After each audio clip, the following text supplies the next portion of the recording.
วัสดีเด้อพ่อแม่พี่น้อง FC เบิดสุขุสุคนบ่ว่าสิอยู่ฝั่งลาวฝั่งไทยหรือต่างประเทศก็ขอกราบสวัสดีเบิดสุขุสุคนเด้อ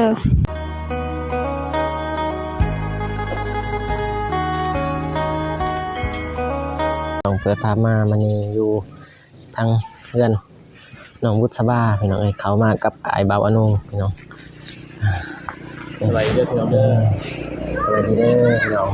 ก่อนอื่นกราบทักทายสบายดีพี่น้องเมื่อสักครู่ทุกคนเด้อพี่น้องเข้าสู่ช่องบ่าวสายชาแนลพี่น้องมากับอ้าย2คนไปลงคลิปบ้านนี้ลงอยู่นะไปกันเดิมโดยคลิปนึงเมื่อวานนี้แล้วบ่มีเพิ่นก็เฮ็ดบ่ไอ้แดงเมื่อวานนี้มื้อนี้คือสิเฮ็ดเพิ่นว่าเฮ็ดนิดนึงเพิ่นว่าคันมันแล้วเพิ่นก็สิไปเฮือนอันบ่ตูนเลยเพิ่นว่ามื้อนี้บ่โดยก็แนวนั้นก็บ่ได้เข้าไปบางทีมันสิลองเซตหาน้องเดิมก่อนโดยลองเซตหาเมื่อวานนี้อันนั้นผสมปูน2ซอบเด้เมื่อวานนี้กับมัดเล็กบ่ใส่บ่โยเพิ่นเห็นว่าเท่มันเด้อเด้ฮะเท่แล้วเห็นในคลิปเบาเจ็บโอ้ขยันเท่แล้วเพิ่นว่าสิบ่เข้าอีกเพิ่นให้มันแห้งก่อนเพิ่นว่าได้ยินเพิ่นว่าบ่ได้เข้าสิโทรก่อนจังได๋โทรหาน้องเดิมถ้าบอกบ่ได้เข้าโดยแต่ว่าเข้าไปอัปเดตหน่อยนึงแล้วก็บ่ได้เห็นเลยเข้าไปนึงแต่ว่าสิลงไปนั่นบ่ได้ไปบ่บ้านแบงแล้วบ่ได้เนาะคือสิแล้วบ่เห็นบ่ตุนไปยังท่อแต่ว่าอยากไปหาเข็ดใหม่พี่น้องบ่น้องซ้ำๆเก่ามันบ่ครับไปหามันใหม่แต่เที่ยวนี้บ่มีบ่เที่ยวมีอยู่แต่ขยันแบบลองถามน้องบุษบาเบิ่งเลยจังได๋เด้อโดยถามเลยว่ามีบ่ถ้ามีบางทีตอนแรกๆสิเข้ามาโดยตอนแรงๆค่ำๆเนาะเด็กน้อยนะแบบเด็กน้อยส่ำ7-8 ปีบ่มันเบาได้โดยสัมพันธ์ได้ประมาณ12ปี12บ่12 13ได้12 13แบบคือเห็นอยู่นะตามเบิ่งน้องเพิ่นเลาะเบิ่งผู้หญิงนี่ล่ะได้คือสิมีนกเลาะเบิ่งมื้อนั้นก็แต่ว่าจะเข้าใจไทยหรือบ่ตัวนี้เพิ่นมันเป็นได๋ญาติแบบเขาแบบน่าอายคณะส่วนหลายทางนี้ได้โดยคนสิแบบมันอายก็นี่ยากเพิ่นทุกข์แฮงบ่ก็ทุกข์เกินเพื่อนเด้เพื่อนบ่ก็อยากซ้ำน้องใหม่อยากซ้ำนั้นเพื่อนแบบนั้นแต่ว่าทรงมันสิยาวๆนะมุงกับภาคโดยแบบนั้นแอมภาคนี่โดย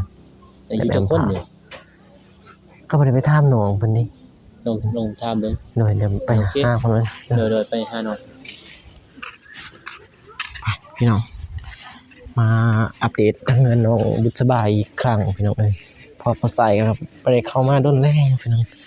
ตั้งแต่พูดมื้ออันนั้นพี่น้องเมื่อวานนี้เข้ามาอยู่แต่ว่ามื้อซื่นพี่น้องเข้ามากับอ้ายบ่าวโนก็บ่ได้ถ่ายพี่น้องเอาโทรศัพท์เอาใส่ความจำเต็มก่อนพี่น้องก็เลยได้ลงคลิปก่อนก็เลยเข้ามามื้อนี้ครั้งที่อันนั้นอีกที่3พี่น้องก็มาหาน้องเพิ่นอีกโอ้ไปเบิ่งน้องเพิ่นว่าเฮ็ดหยังโอ้ปัดกวาดพี่น้องเอ้ยโอ้สบายดีเด้อน้องน้องเพิ่นจากตัดหญ้าบ่มีบ่โดยโอ้แล้วก็ปัดกวาดมื้อนี้อยู่เฮือนก็เลยได้ถือโอกาสนี้มาได้อยู่สบายดีพ่อแม่พี่น้องลุงป้าอาเป็นจังได๋มื้อนี้น้องเพิ่นอยู่เฮือนสวัสดีเด้อพ่อแม่พี่น้อง FC เบิดสุขุสุคนบ่ว่าสิอยู่ฝั่งลาวฝั่งไทยหรือต่างประเทศก็ขอกราบสวัสดีเบิดสุขุสุคนเด้อโอเคพี่น้องมาอัปเดตทางน้องพี่น้องบุษบาจะมาถามเรื่องราวของอันนี้แหละแม่ของน้องบุษบาพี่น้องเห็นทางอ้ายเป็นอัปเดตลงไปมาถามเรื่องราวของน้องเพิ่นทางน้องเพิ่นก็ได้ปัดกวาดเฮือนซ่านก่อนพี่น้องปัดอันนี้แหละเดินทางหลังบ้านเนาะน้องโดยปัดแล้วตอนแรกบ่จูดหรือถามแห้งก่อนถ้าให้อันนี้มันแห้งหน่อยนึงแล้วก็จูดเลยโอเค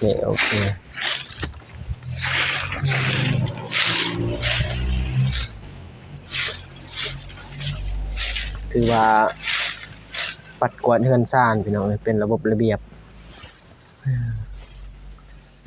ยามแรงก็เฮ็ดหยังยามแรง เฮ็ดกำนานนี่แหละยามแลง รถผักบ่ โดยโหดผักแน่แล้วก็จิ้มให้ฝุ่นมันลง โดย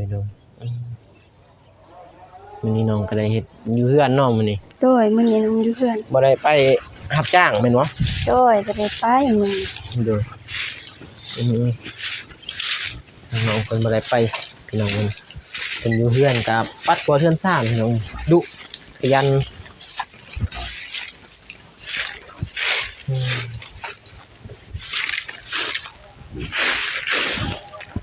ก็เห็นได้ยินข่าวพี่น้องข่าวนะของน้องเพิ่นก็ไอ้ยังว่าทางผู้ใหญ่บ่น้องมีทางผู้ใหญ่เขามาช่วยบ่ โดย เห็นทางอ้ายเพิ่นทายพี่น้องเอ้ยก็เลยว่าสายสิตายต่อแล้วสิถามน้องเพิ่นว่า เคยได้แบบนี้บ่ตั้งแต่น้องใหญ่มานี่ บ่เคยได้แบบนี้จักเทื่อ ยังบ่เคยได้เลย ถ้าบ่ใส่เหือแห้งแรกก็บ่มีบ่เคยได้ โอ้ เฮาต้องใส่เหือใส่แห้งจึงจะได้ เดี๋ยวมันอยากมืดพี่น้องเอ้ยทางนี้ก็มีแต่สู้ โดย ๆมีแต่คือว่าแหละพี่น้องเอ้ยอยู่กันเท่าไหร่อยู่กันจักคน 3 คน 3 คน โดย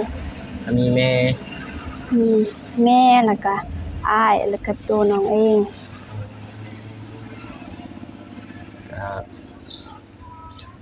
ก็สิมาอันนั้นพี่น้องต่อจากคลิปของอ้ายพี่น้องก็สิถามน้องเพิ่นว่า รู้สึกแบบดีใจแห้งบ่ที่มีผู้ใหญ่ยื่นมือเข้ามาช่วยน้อง ดีใจ ก็เป็นแบบสำหรับแล้วก็เป็นผู้ใหญ่อันนั้นคนที่2เนาะที่ช่วยน้องตอนที่บ่สายอัปเดต โดย แต่ว่าผู้ใหญ่ทางอ้ายบ่าวนุ่งพี่น้องเอ้ยทางอ้ายทางน้องบ่าวสายนี่ก็มีแล้วพี่น้องผู้ใหญ่เพิ่นช่วยมื้อนั้นพี่น้องช่วยให้น้องบุษบาก็เป็นจำนวนเงิน 700,000 พี่น้องก็ทางน้องเพิ่นก็ได้ซื้อ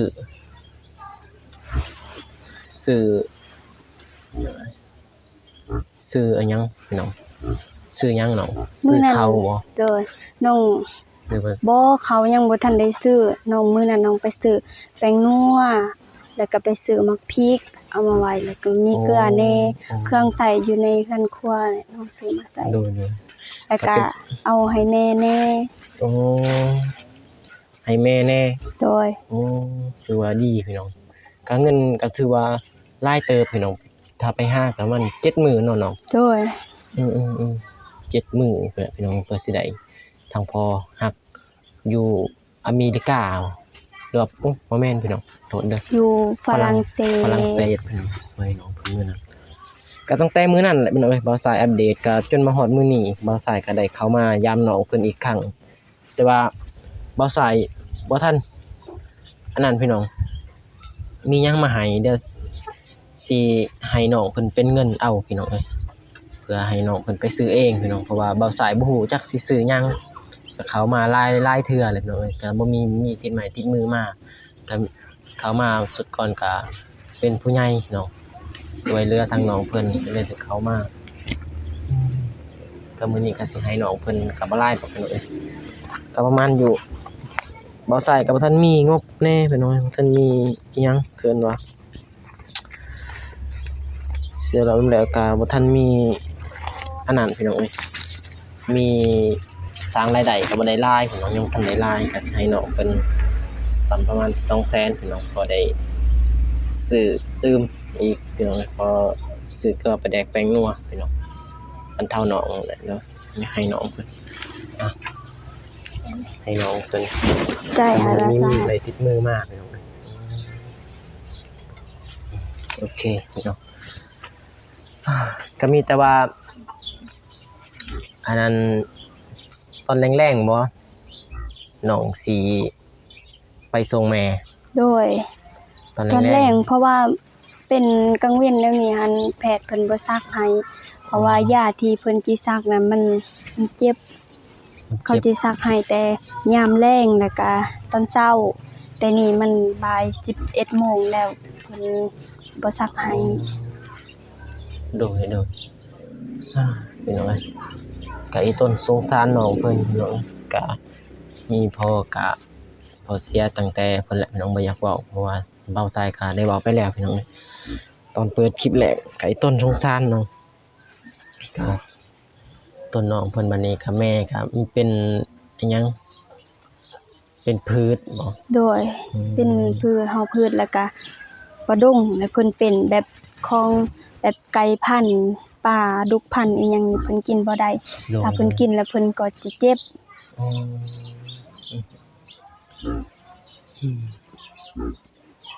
ไอ้ต้นน้องเพิ่นมีแต่สู้ๆดูแลแม่พี่น้องเอ้ยทางบ่าวสายก็บางทีก็จะได้เข้ามาอัปเดตเพราะว่าเมื่อวานนี้ก็ไปหาทางเอื้อยเดิมพี่น้องเอ้ยอัปเดตก็เลยว่าสิเข้ามาหาน้องเพิ่นอยู่แต่ว่าค่ำก่อนก็เลยบ่ได้อัปเดตทางน้องเพิ่นก็ มื้อนี้ก็ได้เข้ามากับอ้ายบ่าวนุ่งพี่น้องก็เลยมาอันนั้นเป็นเข้ามา2คนพี่น้องมาหาน้องเพิ่นก็มีแต่ว่าสู้ๆมีแต่ดูแลแม่เด้อ โดย ดูแลแม่เพราะว่ามีแม่คนเดียวพี่น้องบ่ใส่ก็คิดอีต้นนั่นแหละพี่น้องเอ้ยก็เข้ามาหาน้องเพิ่นเรื่อยๆอยู่ดอกพี่น้องเอ้ยบางทีก็เข้ามาบ่ได้ถ่ายก็มีพี่น้องบางทีก็เข้ามาได้ถ่ายพี่น้องเอ้ยก็มาเบิ่งแยงน้องเพิ่นอยู่พี่น้องเอ้ยก็มีแต่ว่าสู้ๆนั่นแหละพี่น้องเอ้ยคือเพิ่นว่านั่นแหละน้องเพิ่นก็ผู้หญิงคนเดียวพี่น้องเอ้ยมื้อนี้มีแต่ปัดเฮือนเนาะ โดยมีแต่จีบกวาดแถวนี้เพราะว่ามัน เป็น หกหลายยังบ่มีเวลาได้กวาดมื้อนี้อยู่เฮือนก็เลยได้กวาดเนี่ย มีกกกระเพนำไหนเนาะ โดย โอ้กกกระเพน้องบ่นี่ปลูก โดย โอ้ยคือว่าทีกันขนาดพี่น้องเอ้ย บ่เคยปลูกจักเทื่อก ระเพมิกพี่น้อง บ่ ที เคย กัน ปลู โค ก ตรพี่น้องเอ้ยเป็นดินหนองหมดบ่นี่ โดย โอ้คือว่ากว้างเติบเนาะดินนี่ก็เนาะ โดย คือว่ากว้างแน่พี่น้อง เพียง เออ ที่นี่ เพียงกกใหม่บ่ โดย โอเคพี่น้องคือว่ามีดินอยู่พี่น้องดินทางล่างบ้านเนาะ โดยบ่ค่อยได้มาอนามัยทางนี้ มีแต่อนามัยนั่นแหละเพราะว่ายันงูเหนียวเกี่ยวกับป้อมนี่แหละพี่น้องมีแต่อนามัยเรื่อยๆเพื่อแม่ยางเข้ามาบางทีมันหกมันยังเตะหน่อยเตะต่อไปมีแต่อนามัยเงินซ่านพี่น้องให้มันจบมันงามนั่นแหละพี่น้องเอ้ยเพราะว่ามีเธอ FC กะเฮาได้ถ่ายลงไปบางที FC เบิ่งมันจบมันงามกะน้องกะบางทีกะจบงามเองนั่นแหละพี่น้องก็ FC เบิ่งกะมันบ่ขัดหูขัดตานะพี่น้องเอ้ยมันแป้นมันยังมันโบหกกับมันง่ายพี่น้องเอ้ยคะแนนไปทางใดกะเวลาสัตว์นะงูเหี่ยวเกี่ยวกับป้อมยานคนนั้นเลยพี่น้อง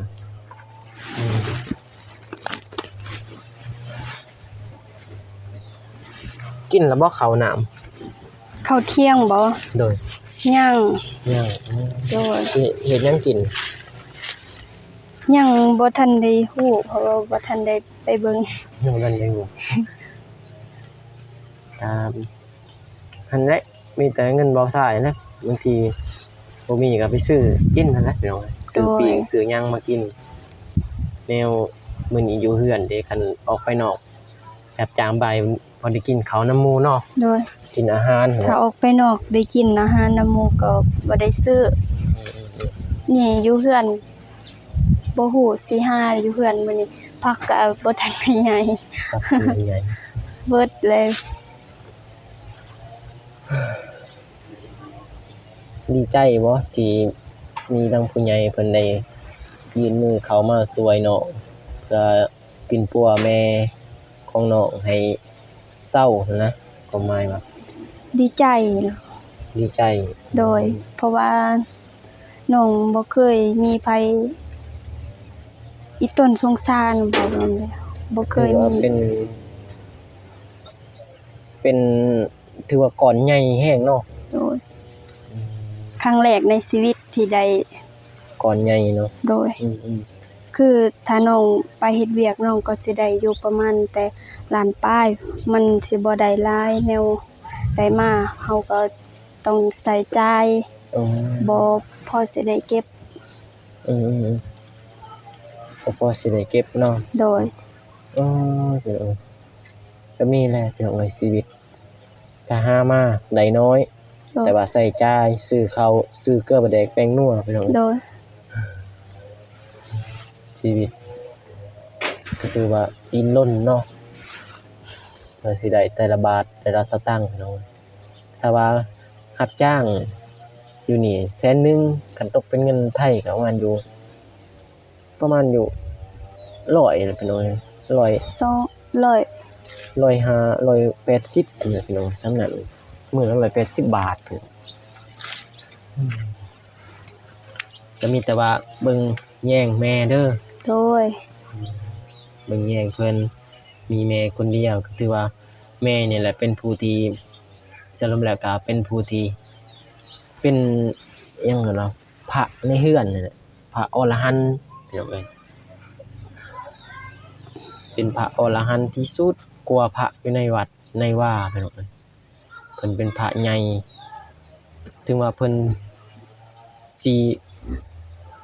บ่จบหรือบ่งามบ่ดีคือแม่คนอื่นก็ตามเพิ่นเป็นแม่เฮาก็ต้องดูแลเพิ่นพี่น้องเอ้ย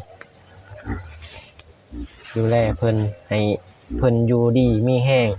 นอนหลับนอนอิ่มก็ดีใจเนาะมีแต่ว่าดูแลพ่อแม่มีแต่จังซั่นเด้อน้องเด้อมีแต่ดูแลพ่อแม่ไปปัวรักษาแม่เพิ่นอยากกินหยังก็ซื้อให้เพิ่นกินซื้อน้ำส้มน้ำหวานอันใดที่เพิ่นกินบ่ได้ก็บ่ซื้อที่เพิ่นกินได้เพิ่นสมมุติว่าเพิ่นกินบ่ได้ซีนก็บ่ซื้อซีนซื้ออันที่เพิ่นกินได้เพิ่นคล่ำยัง เพิ่นคลำบ่หมูนี่ก็กินบ่ได้ถ้าเพิ่นกินเพิ่นก็เจ็บ หมู โดย โอ้ซีนหมูเนาะกินเป็นยามแบบโดนๆเทื่อนี่ ถ้า ได้ครับบ่ โดนๆเทื่อนึงนี่ก็กินได้ อืม แต่จุน้องก็บ่ค่อยสิมีเงินก็ได้กินอยู่โดนๆเทื่อนึงน้องสิออกไปซื้อประมาณอยู่ 30,000 ซื้อเอามาคั่วใส่ผักกินโดนเทื่อนึง โดนๆเทื่อเนาะ โดย อืมเพื่อสิได้กินก็โดนๆเทื่อแต่ว่าประเภทเนื้อนี่เพิ่นกินบ่ได้มีแต่หมูบ่หรือว่าอันอย่างอื่นอีก มีแต่หมูและแต่แนวเพิ่นบ่ทันได้คลำเด้แต่นี่เพิ่นสิไปซักยาแล้วเพิ่นจะสิได้คลำซีนงัวซีนควาย โอ้ถ้าสิไปสักอย่างนี่มันคล่ำเนาะ โดย โอ้ ไก่พันธุ์ปลาดุกพันธุ์ปลานิ่นนี่ก็กินบ่ได้ โอ้ ถ้าเป็นไก่ลาดนี่ก็สิกินได้ โอ้อืมเป็นไก่พันธุ์ไก่ลาดกินได้ไก่พันธุ์กินบ่ได้เนาะ โดยเป็นไก่ที่เฮาเลี้ยงเองไก่ธรรมชาตินี่กินได้ โอ้อืมแต่สู้ๆพี่น้องเอ้ยอันนี้มันกินได้ก็มีแต่ซื้อมีแต่ยังสั่นเลยเด้อ โอ้ย เบาสายก็สิได้ออกเดินทางครับอายเบานุ่งไปบางทีก็ลงเมื่อบ้านพุ่นแหละบางทีก็แวะเฮือนเอื้อยเดิมอีกก็สิเข้ามาอัปเดตน้องบางทีตอนแรกเด้อ โดย มีแต่น้องบางทีน้องถ้าไปซักยุซักยาแม่ก็ไปบางทีพวกอายก็สิได้เข้ามาเด้อ โดย มีแต่จังซั่นมาผมบ่ขอบใจหลายๆ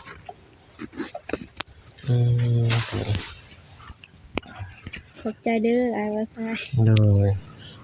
โอเคพี่น้องมีแต่จังซั่นแหละพี่น้องเอ้ยบ่าวสายก็จะได้ออกเดินทางกับอ้ายบ่าวนงเพื่อไปบางทีก็ไปเบิ่งเฮือนเอื้อยเดิมพี่น้องเฮ็ดเรือนครัวบางทีก็ลงเมื่อบ้านพี่น้องเอ้ยรอลุ้นไปนำกันพี่น้องเอ้ยติดตามชมอ้ายน้องเฮาพี่น้องเอ้ยบางทีก็สิไปหาเอาบ่มิกบ่มีบางทีบ่มิกบ่ทันได้มาบางทีเอาบ่มิกไปอีกพี่น้องเอ้ย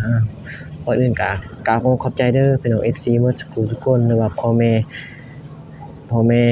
ที่ตามสงสารก็ขอให้เพิ่นมีแต่ความสุขความเจริญเด้อพี่น้องปรารถนาสิ่งใดก็ขอให้ได้สิ่งนั้นให้ได้ร่มปรารถนาความเจ็บสิได้ความไข้อย่าทรงมีพี่น้องให้ร่ำให้รวยเฮงๆปังๆยิ่งขึ้นไปเด้อพี่น้องมีแต่ว่าพอกันใหม่ EP หน้าหรือว่าคลิปหน้าพี่น้องทางทีมงานเฮาก็สิได้เข้ามาอัปเดตอีกบางทีคลิปนี้บ่าวสายขอกล่าวคำว่าสวัสดีเด้อพี่น้องบ๊ายบาย